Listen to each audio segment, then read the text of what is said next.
In 1954, a psychologist named Muzafer Sherif set out to prove he could make two groups of boys hate each other so much that they would, in effect, go to war. Did he manage it? Boy, howdy did he ever. His research team, posing as camp counselors, were finally forced to intervene when the boys started fashioning lethal weapons out of sticks, stones, and their own socks. Did the boys' parents know that their children were part of an experiment? No. Was that ethical? Absolutely not. But I want to talk about another experiment he did that went wrong.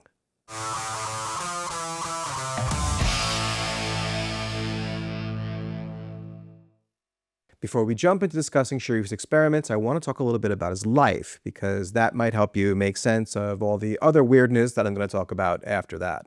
Much like Amri Tajfel, whose work we discussed in a previous video, Muzafer Sherif's early life was shaped by conflict. He grew up in Turkey during the waning days of the Ottoman Empire and lived through World War I, World War II, the Armenian Genocide, before coming to America just as the Cold War was kicking off. The 20th century was a little intense. And again, like Tajfel, along with many, many other of that generation's intellectuals, his early life experiences made him intensely interested in what makes us flip the switch between us and them, a process psychologists call othering.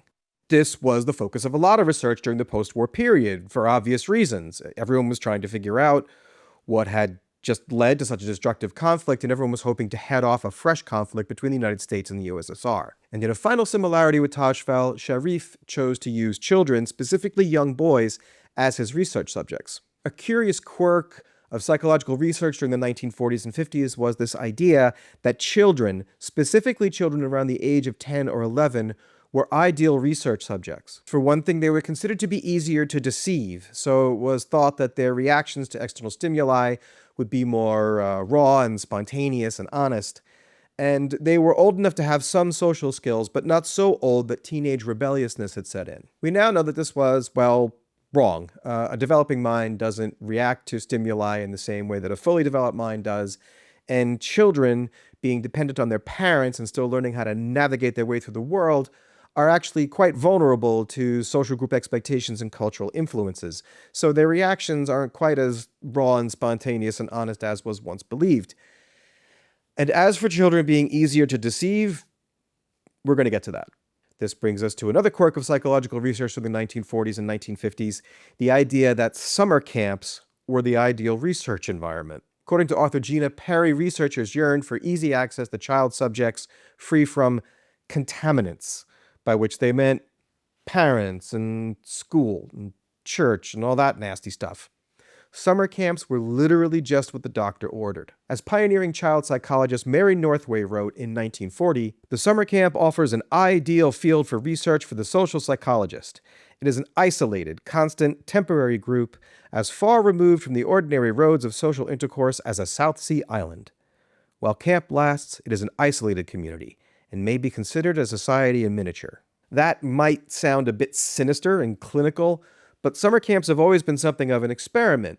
The first summer camps in America were organized during the 1860s by schoolmasters who were worried that industrialization was harming the character of America's young men. Later, educator Ernst Balk founded a summer camp with the express purpose of keeping young men from spending too much time with their mothers during the summer and becoming feminized. Men never change. But things got really weird in the late 1940s with the advent of the Cold War.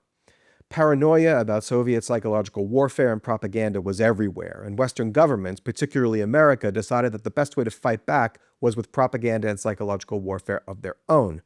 Programs like the Yale University Communication and Attitude Change Program were started, and the grant money was flowing freely.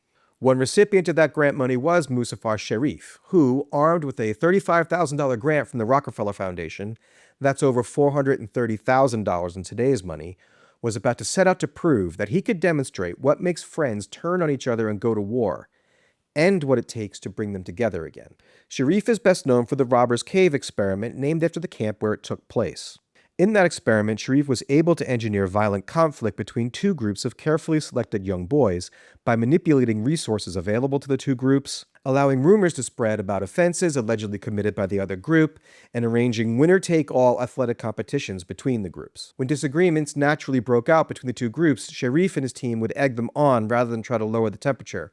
And as you can imagine, it didn't take long for kids to start throwing hands and vandalizing each other's property and making primitive Stone Age weapons and stalking each other through the night.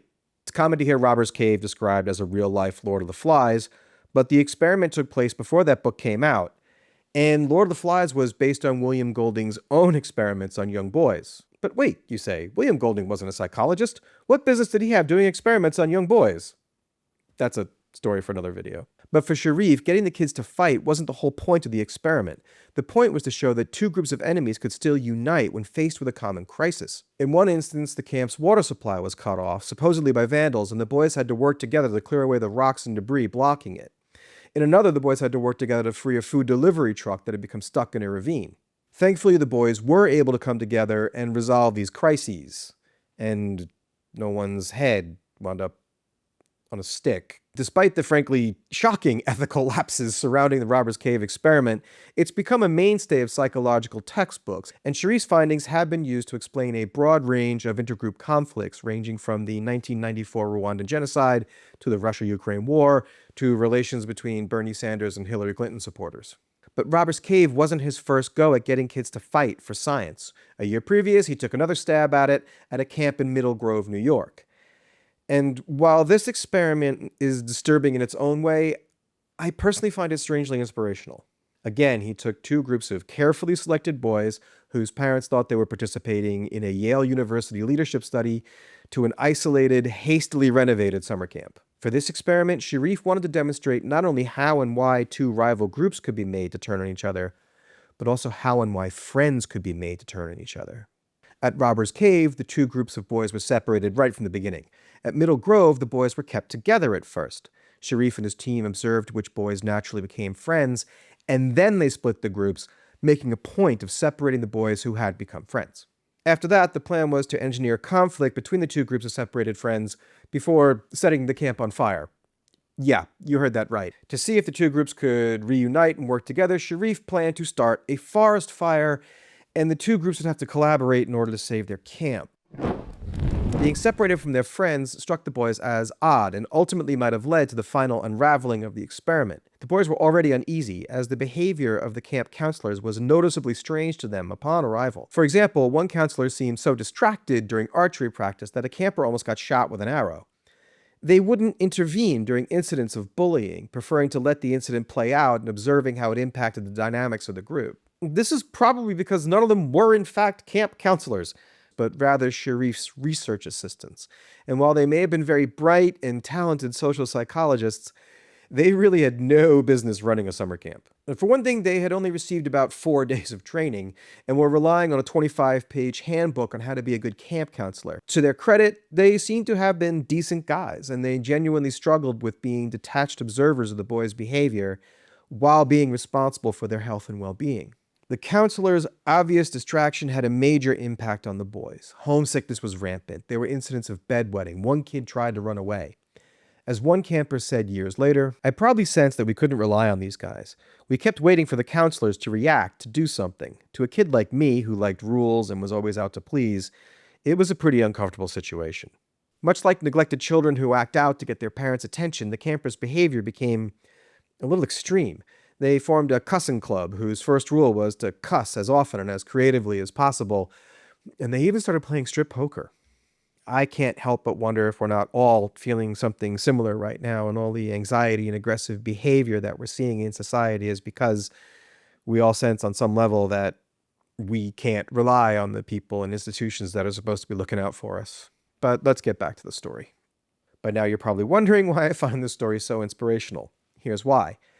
Despite all this weirdness, the boys never turned on each other, despite Sherif and his team's best efforts to get them to do just that. When the research team started the winner-take-all sporting competitions designed to heighten tensions between the two groups of boys, the campers showed good sportsmanship and played fair, despite the fact that the counselors were obviously playing favorites and deliberately prolonging the competition, hoping to get the boys to boil over. But these were Little League kids who were used to lining up and shaking the other team's hand after a game, and rivalry on the field didn't really carry over into their personal relationships. Sherif and his team became so desperate that they resorted to what can only be described as false flag attacks. One night while all the boys were eating dinner, the counselors cut down one team's banner and deliberately stomped it into the mud. This did lead to a confrontation between the two groups, but it resolved peacefully when every member of the accused group swore on the Bible that they weren't responsible. A few nights later, while all the campers were gathered for a campfire sing-along, counselors actually broke into one team's cabin, stole campers' clothing, and vandalized their belongings.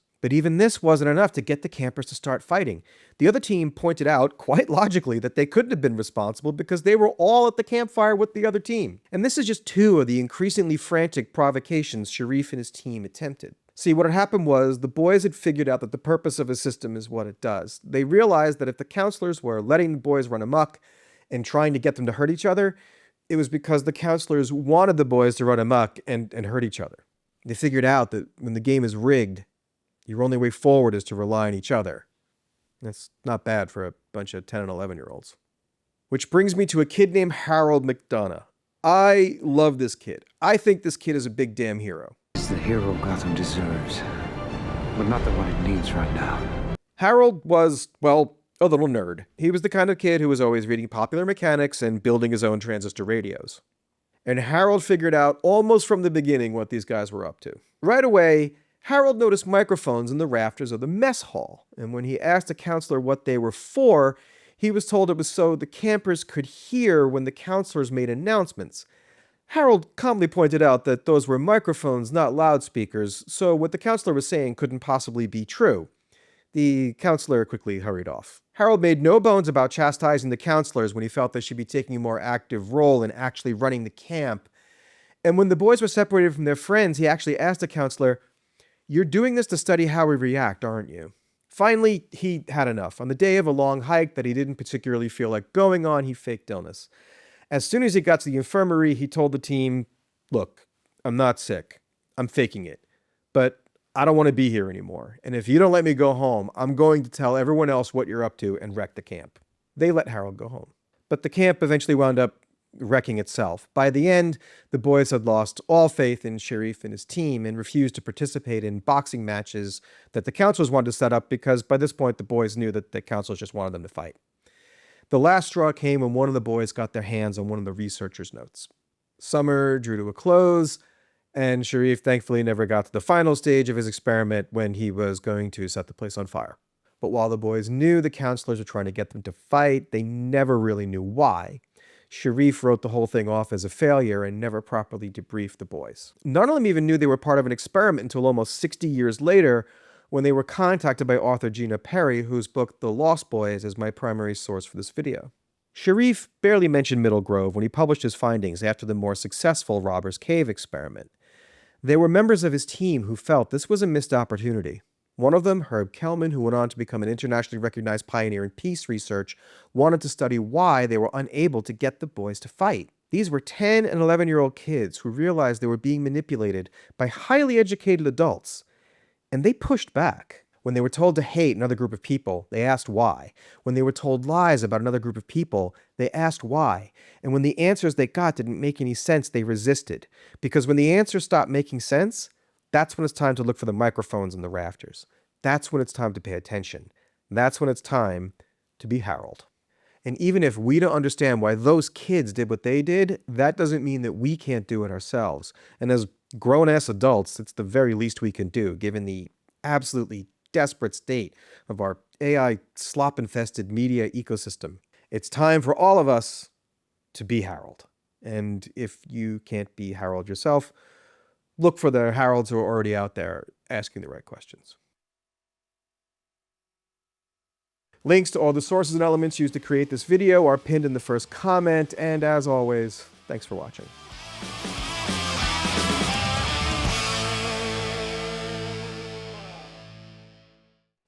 Hey everyone, if you're still here at the end of the video, thanks for sticking around. As you've probably heard from other YouTube creators, the YouTube algorithm has become openly hostile towards any video longer than 90 seconds. A lot of creators are really suffering, and I am very thankful that this is not my job, because if it were, I would be screwed. As a result of this change, everyone has had to make some adjustments to the way they work, and I'm no exception, so there are going to be some changes here at Reptiles of the Mind. I am going to be doing more shorts, but honestly, I don't really enjoy doing shorts. I like doing all the down and dirty research that goes into making a good long video. And when I do research, I always end up with more information than I can fit in the video. And a lot of it is weird and wonderful, but maybe not a great fit for the topic of the video I'm working on. So I'm going to be launching a new feature over on Patreon. Starting with this video, all of my long videos are going to be available here and on Patreon for free. So you can follow me over there and you won't miss a thing. But I'll also be releasing a bonus video filled with all the spillover. There's a cat yelling at me. What do you want, kitten? I'll be releasing a bonus video of my cat screaming. But I'll also be releasing an extra video with all the spillover research, strange little details, and side quests that I couldn't quite fit in the main video. These bonus videos will be available for any amount that you care to donate. One-time donations are accepted. Like I said, this isn't my job. But that being said, cameras, and mics, and Adobe Creative Cloud subscriptions aren't free, and I'd really like a teleprompter. Anyway, I think these bonus videos are going to be a lot of fun, and I hope to see you there. And check in on any long-form YouTube creators that you like, but maybe you haven't seen in a while, and leave a like and a comment. They really could use your help right now. Okay, that's all for now, and thanks for your support.